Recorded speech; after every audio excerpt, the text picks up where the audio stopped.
Assalamualaikum warahmatullahi wabarakatuh. Hai semuanya, kembali lagi bersama saya di sini M. Zafran Syaira.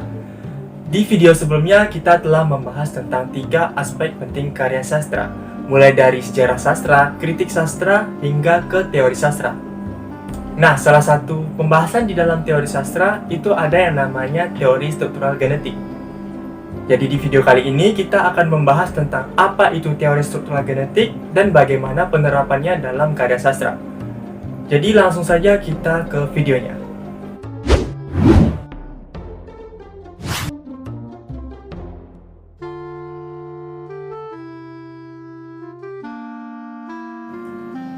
Teori struktural genetik adalah teori sastra yang beranggapan bahwa suatu karya sastra itu memiliki hubungan atau kaitan terhadap unsur-unsur pendukungnya, baik itu bentuk karya, tema, pengalaman pribadi pengarang, kehidupan pribadi pengarang, hingga ke pesan moral yang ingin disampaikan pengarang. Unsur-unsur itu tadi memiliki keterkaitan satu sama lain sehingga membangun suatu karya sastra.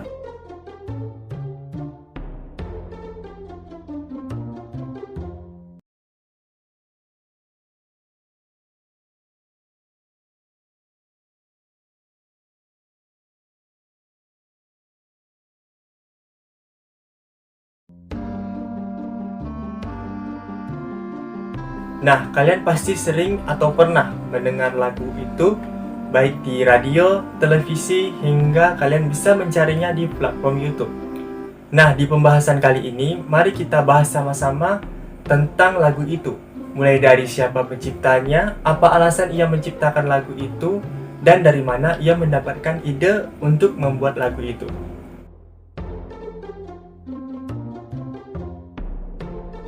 Pencipta atau pengarangnya bernama Soejarwoto Soemarsono. Beliau lahir pada tanggal 12 Juni 1948 dan wafat pada tanggal 9 Januari 1988. Beliau merupakan penyanyi asal Indonesia yang kerap kita kenal dengan julukan atau nama Gombloh. Julukan dan nama ini ia dapat semenjak kecil. Julukan yang sebenarnya bermakna ngomblohi atau pura-pura bodoh. Namun julukan ini malah menjadi hoki baginya pada saat karirnya. Beliau adalah pencipta lagu balada sejati. Ia bergabung dengan suatu grup musik beraliran art rock yang bernama Lemon Trees Anno 69. Di antara lagu-lagu yang beliau buat banyak menceritakan tentang kehidupan sehari-hari rakyat kecil. Mulai dari yang judulnya Kilang-Kilang, Nyanyian Anak Seorang Pencuri, hingga Selamat Pagi Kotaku. Lirik lagu yang puitis dan misterius seperti halnya penyanyi balada semasanya, yakni Iwan Fals dan Ebit G. Ade. Beliau juga tertarik untuk menulis sebuah lagu tentang kerusakan alam dengan judul Berita Cuaca, atau kerap kita kenal dengan judul Lestari Alamku. Lagu-lagu tentang cintanya malah cenderung nyeleneh, seperti halnya karya Iwan Fals dan Doel Sumbang, salah satu karya beliau yang berjudul Lepen, yang mana dalam bahasa Jawa itu artinya got. Namun dalam konteks lagunya, ialah singkatan dari lelucon pendek. Namun, beliau memiliki tema khas dalam lagunya, yaitu nasionalisme. Seperti dalam lagu Gugur Bunga, Gaung Mojokerto Surabaya, Indonesia Kami, Indonesiaku, Indonesiamu, Pesan Buat Negeriku, dan BK. Sebuah lagu yang dituturkan untuk Bung Karno sang proklamator. Bahkan, lagunya dengan judul Kebiar-Kebiar banyak dinyanyikan pada masa perjuangan menuntut reformasi. Singkat cerita, semenjak perilisan album Gila, beliau dinilai oleh para kritisi telah mengendorkan idealismenya, yakni dengan mengedepankan album bergaya pop ringan dengan lirik yang sederhana dan jenaka. Namun dengan demikianlah, beliau menjadi lebih populer dan lebih banyak mendapatkan penghasilan.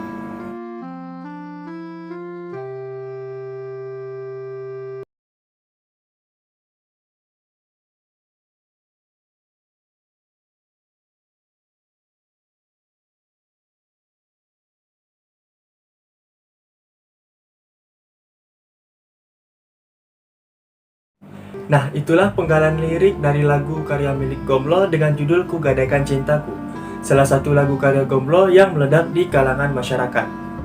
Dilansir dari Surabaya Punya Cerita volume pertama, karya Dahana Adi mengatakan bahwa lagu dengan judul Ku Gadaikan Cintaku ini, atau yang kerap kita kenal dengan judul Di Radio, bukan sepenuhnya karya Gombloh. Lagu ini sempat beberapa kali mengalami perubahan lirik. Kisah terciptanya lagu ini berawal dari salah satu karya milik Jimmy Cliff, seorang penyanyi reggae profesional yang terpopuler pada tahun 1960-an. Lagu Jimmy Cliff yang menginspirasi adalah Wonderful World, Beautiful People. Gombloh diperkenalkan lagu ini oleh Bob Dumarja, seorang sound manager dari Nirwana Records. Pada saat memutarkan lagu ini kepada Gombloh, Bob bilang bahwasanya bagian refrain dalam lagu ini sangat enak. Tertarik akan hal itu, ia pun mendengarkan lagu ini secara berulang-ulang dan kemudian berinisiatif mengambil bagian refrainnya untuk dijadikan baik. Tak sampai 1 jam, Gombloh pun berhasil membuat karya yang diangkat dari karya Jimmy Cliff. Awalnya, Gombloh membuat lirik lagunya dengan mengangkat tema sosial. Namun Bob meminta Gombloh untuk mengubahnya dengan mengangkat tema cinta. Dalam hitungan menit, Gombloh pun sudah merampungkan lirik yang diminta oleh Bob. Namun tak diduga lagu yang diciptakan secara tidak sengaja itu malah menjadi yang paling laris di masyarakat. Lagu dengan judul Ku Gadaikan Cintaku ini berhasil mengangkat Gombloh pada puncak karirnya. Album ini menjadi album kaset terlaris dan dianggap orang sebagai masterpiece-nya Gombloh.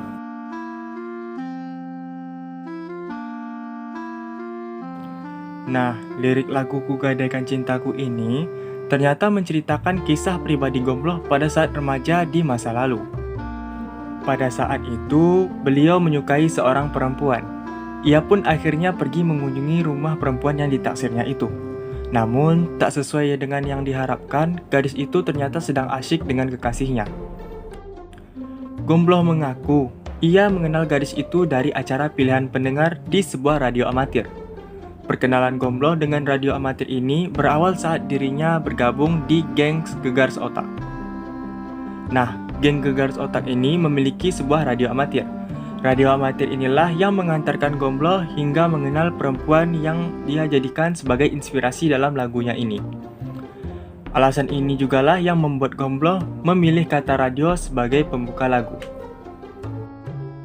Nah, dari pembahasan barusan dapat disimpulkan secara teori struktural genetik bahwa kaitan dan hubungan antara kehidupan pengarang hingga ke pengalaman pengarang itu dapat menciptakan suatu karya sastra. Dalam hal ini, Gombloh mengangkat karyanya dari pengalaman pribadinya yang diceritakan dan dikemas dalam bentuk lagu, yang akhirnya dikenal masyarakat dan mengangkat namanya. Sehingga ada kutipan yang mengatakan bahwasanya pengalaman merupakan guru yang terbaik.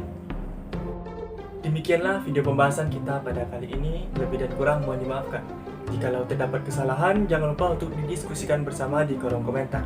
Saya terima saran dan kritikan kalian. Jangan lupa untuk klik like, share, komen, dan subscribe. Saya Emzafran Syaira pamit, dan sampai jumpa lagi di video berikutnya.